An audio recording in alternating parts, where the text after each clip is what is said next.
Here's a pair of the JLab Go Air Pop earbuds. I'm going to show you how to pair and connect these directly to a Sony Smart TV. There's a Sony Smart TV that has Google TV.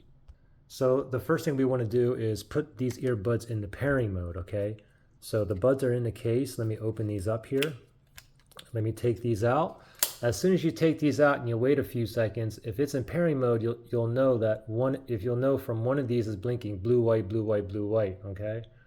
I'm not getting any kind of lights on here. The reason why I'm not getting any lights on here is because I'm currently connected to my iPhone.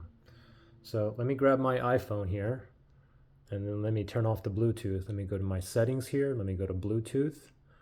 And then you can see the JLabs are connected right there. Now, as soon as I turn off the Bluetooth, look at the earbuds. I turn off Bluetooth. Whoa, what do you know? One of them is blinking blue, white, blue, white, blue, white. So now these are in pairing mode. So now we got to hurry up and go directly to the TV.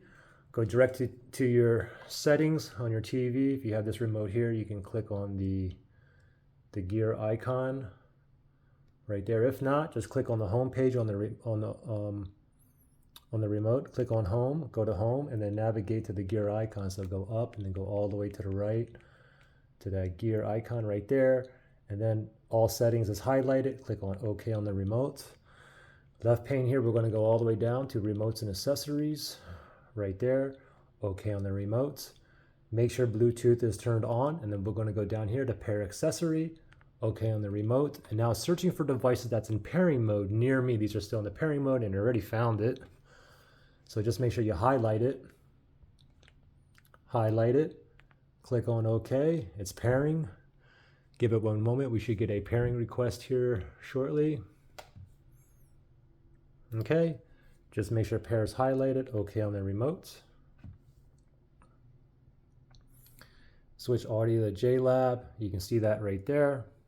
And now you can see that we're connected, okay? The Go Air Pop. So if I go down to it, I'm connected because it's only giving me the option to disconnect. If I went to my other Beat Solo 4, which is not connected, it says connect, okay? Anyway, so we're currently connected to the JLabs and we're ready to rock and roll. If you have any kind of issues pairing or connecting these, you can always factory reset these. If you need to do that, look below in the description area.